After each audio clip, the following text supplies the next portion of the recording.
So the DVSA has released the top 10 reasons for failing the UK driving test, and it's on 23 pages.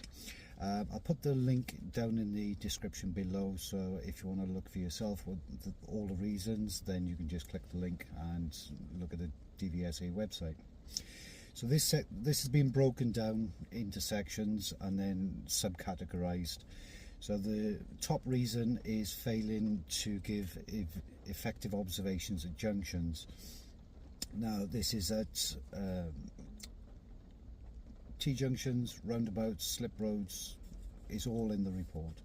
So in this video what we're going to look at is the effective observations on junctions, those T-junctions, whether they're open or closed junctions. And what we're going to do is look at a process where it makes things a lot easier for you.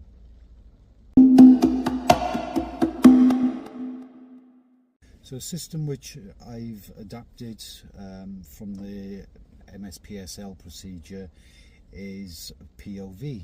Now everyone's got a point of view for everything, and this works just as well for doing junctions. So the P stands for position. Do we have to change our normal driving position when we get to a junction to make it safe? Is our position going to affect other road users, or will other road users' position affect us when we approach junctions? The O is for obstructions. Is there any obstructions which will make us change our position? Is there any obstructions which will cause other road users to change their direction? And is there any obstruction which will actually hinder our exit of a junction? And the V is for view, same as point of view. Is our view restricted? Is any observations causing us any obstruction so we can't view properly? And is there anything on our exit which is going to affect our view?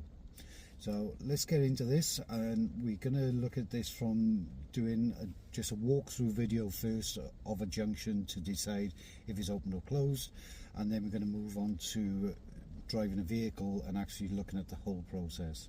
Working on the POV system, position, obstruction and view. On this junction we have a vehicle left and right on approach. So when we approach we need to be in the middle of the road, so our position has been affected by any obstructions. Anything coming into the junction is also going to be in the middle of the road. So looking a little bit closer towards the junction, our view now is restricted by the hedge on the right and the wall on the left. So we should be going into first gear because this is a closed junction. So when we stop at this junction, we can now look to the left to see if there's any other obstructions, and to the right to see if there's any obstructions. Now obviously we've got a bus stop on the right hand side, so if there was a bus in that bus stop we would have to view to see if there's any vehicles coming around it. If there's any parked vehicles on the left, we would have to be aware of any vehicles coming toward. Okay, so now we're going to look at the same junction in a car.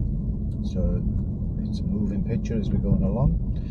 As we approach now, we can see that there's a few additional cars parked on the left and right hand sides of the road. So it's actually making it harder for me on approach. So it's definitely a closed junction, this one. So I'm going to check my rear and my left mirrors, just covering my brake. Left signal as I come through the last of the parked cars. Clutch goes down, first gear because I can't see. There's no bus in the bus stop, and there's no parked cars around the corner, but now I've got a vehicle coming from the right, and because I've got to look left again because it's closed junction, I haven't got time to pull in front of the car. So as the car goes past, another quick look left and right, and then you exit the junction. And right mirrors that come around this parked car. So this works the same as if you're coming into a junction as well. So if there's any obstructions, or you're coming in on the wrong side of the road, you should be down into first gear. I'm going to get to the end of this road because I know there's a bit of a nasty turn at the end, and I just want to talk through the same procedure again. So the end of the road is after these parked cars. So this time, as we approach now, we've got the obstructions on the left and the right. I've got a learner coming towards us, but my view now is telling me that I can't see anything around the corner to the left hand side. So I'm selecting first gear and I'm rolling. Now I can see there's a parked car on my left hand side. So if I come out in second gear on this one, assuming that I could go, I'd be forced right into the middle of the road and I would have put myself and others in danger. So I'm just going to wait for this car to come from my right now. Still looking left and right while I'm waiting. But as I move away now, I'm just going to lean forward just so I can see her on this grey car. And if it's clear, I'm going to lift the clutch, give it a bit of gas, and then second gear. So we'll just do another junction at the end of the road, just to show that this works. So this time I've got no obstructions on approach apart from the vehicle in front of me. So I'm just going to slow it down a little bit early, just to make sure it's gone. So I've got mirrors and signals. I can see there's a junction opposite, so I'm going to go for first gear. So I'm going to look to the right and look to the left. I can see there's a bit of confusion on the left hand side and there's a car coming towards me. So keep looking, I'm just rolling out and I'm going to make sure that I can drive safely towards the roundabout ahead of me before I actually change gear.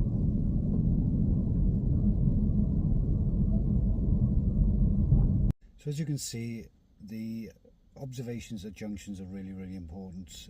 Sometimes you can see, sometimes you can't. The last junction on that video, it was actually an open junction, but because of the junction right opposite, I decided it was safer to go for first gear, just to give myself a little bit more time to actually work out what was going on. Make sure that you are looking left and right and you're not just doing it once, like the old campaign for the transport said was think once, think twice, think bike. Also consider push bikes and everything. There's a lot more push bikes on the road than what it used to be, so just be aware that there could be something coming and you haven't quite seen them because you are rushing a junction. Hope this video helps, and don't forget, if you like what you're seeing, please give us a like, give us a share, give us a subscribe. I appreciate all your support in this channel.